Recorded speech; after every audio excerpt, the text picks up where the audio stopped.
I have a plan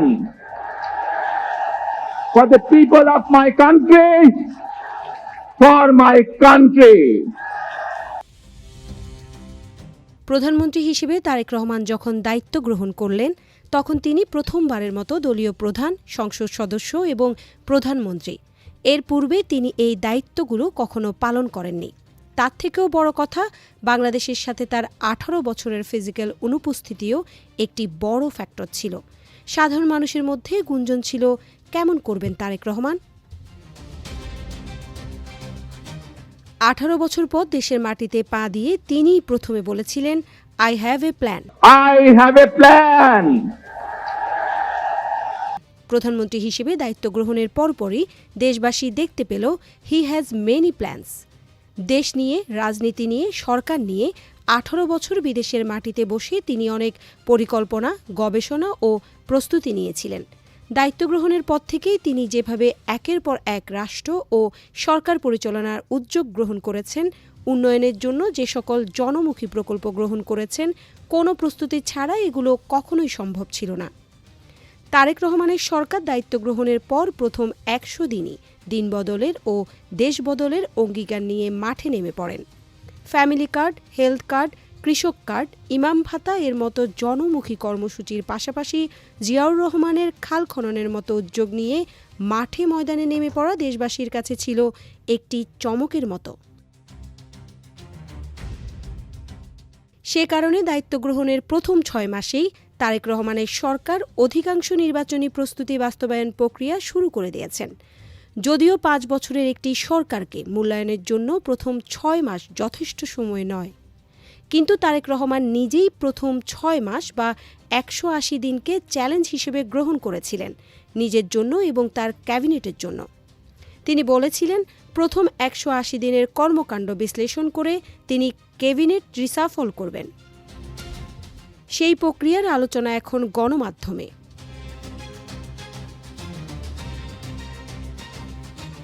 2026 সালের 12 ফেব্রুয়ারি নির্বাচনে সবার আগে বাংলাদেশ দর্শন সামনে রেখে 51 দফা ও 9টি প্রধান প্রতিশ্রুতি দিয়েছিল বিএনপি। 17 ফেব্রুয়ারি সরকার শপথ নেয়ার পর শুরু হয় সেই প্রতিশ্রুতি বাস্তবায়নের কাজ। আমাদের লক্ষ্য, আমাদের উদ্দেশ্য হচ্ছে যে বাংলাদেশকে একটি কল্যাণমুখী রাষ্ট্র হিসাবে গড়ে তুলতে চায়। আজ 17 আগস্ট পূর্ণ হচ্ছে বিএনপি সরকারের প্রথম 180 দিন। বিএনপি সরকারের নির্বাচনী প্রতিশ্রুতির অন্যতম আলোচিত কর্মসূচি ছিল ফ্যামিলি কার্ড কর্মসূচি। সরকারের তথ্য অনুযায়ী প্রথম 100 দিনেই 53,096টি পরিবার ফ্যামিলি কার্ড পেয়েছে। আর চলতি অর্থবছরে 41 লাখ পরিবারকে এই কর্মসূচির আওতায় আনার লক্ষ্য নির্ধারণ করেছে সরকার। এর পাশাপাশি এসেছে কৃষক কার্ড।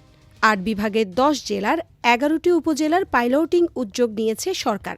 কৃষকদের সহায়তায় শস্য, ফসল, পশুপালন ও মৎস্য খাতে 10,000 টাকা পর্যন্ত কৃষিঋণ মওকুফের উদ্যোগ নেওয়া হয়েছে। স্বাস্থ্য খাতেও শুরু হয়েছে বেশ বড় প্রস্তুতি। নির্বাচনী ইশতেহারে সবার জন্য স্বাস্থ্যসেবা ও স্বাস্থ্য কার্ড চালুর প্রস্তুতি দিয়েছিল বিএনপি। এরই অংশ হিসেবে খুলনা জেলায় 25 লাখ হেলথ কার্ড দেওয়ার প্রকল্প নিয়ে কাজ এগোচ্ছে পুরো দমে। একই সঙ্গে তৃণমূল স্বাস্থ্য ব্যবস্থা আধুনিকায়ন, 5টি বিশেষায়িত শিশু হাসপাতাল, দ্রুত 5,000 চিকিৎসক এবং 1 লাখ স্বাস্থ্যকর্মী নিয়োগের মতো বড় পরিকল্পনা নেওয়া হয়েছে। আমরা সমগ্র বাংলাদেশে 1 লক্ষ হেলথ কেয়ারার বা হেলথ ওয়ার্কার নিয়োগ দেওয়ার পরিকল্পনা গ্রহণ করেছি, যাদেরকে চলতি অর্থবছরে স্বাস্থ্য খাতের বাজেটে রাখা হয়েছে 69,409 কোটি টাকা। ভবিষ্যতে স্বাস্থ্য খাতে বাজেট বরাদ্দ জিডিপির 5% নেয়ার পরিকল্পনাও রয়েছে সরকারের। পরিবেশ ও কৃষিতে সরকারের আরেকটি বড় উদ্যোগ হল খাল খনন কর্মসূচি। বিএনপির 5 বছরের লক্ষ্য 20,000 কিলোমিটার খাল খনন ও পুনঃখনন করা। 16 মার্চ থেকে শুরু হয়েছে এই কর্মসূচির বাস্তবায়নের কাজ। জুন পর্যন্ত পানি সম্পদ, স্থানীয় সরকার ও কৃষি মন্ত্রণালয়ের মাধ্যমে 1,204 কিলোমিটার খাল খননের পরিকল্পনা নেওয়া হয়েছে। পাশাপাশি কাবিটা ও টিআর এর মাধ্যমে আরও 1,500 কিলোমিটার খাল পুনঃখনন ও সংস্কারের উদ্যোগ নেওয়া হয়েছে। অর্থাৎ বড় লক্ষ্য সামনে রেখে প্রথম ধাপের কাজ শুরু হয়েছে। 5 বছরে 25 কোটি বৃক্ষরোপণের প্রতিশ্রুতি দিয়েছে বিএনপি। এরই মধ্যে 1,50,00,000 বিভিন্ন প্রজাতির চারা রোপণের কথা জানিয়েছে সরকার। কারিগরি শিক্ষা প্রতিষ্ঠানে 9,000 শিক্ষককে ট্যাব দেওয়া, 3,832টি মাল্টিমিডিয়া ক্লাসরুম স্থাপন এবং 418টি কারিগরি ও মাদ্রাসা শিক্ষা প্রতিষ্ঠানে ফ্রি ওয়াইফাই চালুর উদ্যোগ নেওয়া হয়েছে। প্রাথমিক পর্যায়ে 2 লাখ শিশুকে বিনামূল্যে স্কুল ড্রেস দেওয়ার পরিকল্পনাও রয়েছে সরকারের। এছাড়াও ইতিমধ্যে নারী শিক্ষা অনার্স পর্যন্ত ফ্রি করার ঘোষণা এসেছে সরকারের পক্ষ থেকে। বাংলাদেশের নারী সমাজকে যেমন শিক্ষায় দীক্ষায় সামনে এগিয়ে নিয়ে যেতে চাই, একইভাবে আমরা তাদেরকে স্বাবলম্বী করে গড়ে তুলতে চাই। অর্থাৎ কর্মমুখী শিক্ষা ও প্রযুক্তি নির্ভর শিক্ষা ব্যবস্থা গড়ে তোলার প্রতিশ্রুতিতে অবকাঠামোগত প্রস্তুতি শুরু হয়েছে। জাতীয় ক্রীড়াবিদদের জন্য চালু হয়েছে ক্রীড়া ভাতা। প্রথম ধাপে আন্তর্জাতিক সাফল্য অর্জনকারী 129 জন ক্রীড়াবিদকে দেওয়া হয়েছে এই ভাতা। আর তৃণমূল থেকে প্রতিভাবান খেলোয়াড় খুঁজে বের করতে শুরু হয়েছে নতুন করে স্পোর্টস কর্মসূচি।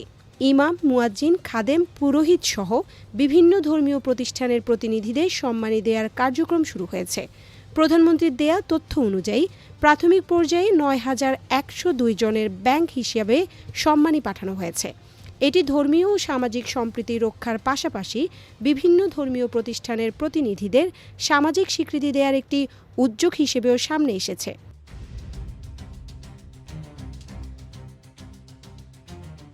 বাংলাদেশে পেপ্যালের কার্যক্রম শুরু করার উদ্যোগ নেওয়া হয়েছে। এ বিষয়ে কার্যকর পদক্ষেপ নিতে কমিটি গঠনের কথাও সংসদে জানিয়েছে প্রধানমন্ত্রী। দুর্নীতি দমন ও পাচার হওয়া অর্থ ফেরানোর ক্ষেত্রে সরকারের দাবি রয়েছে অগ্রগতির।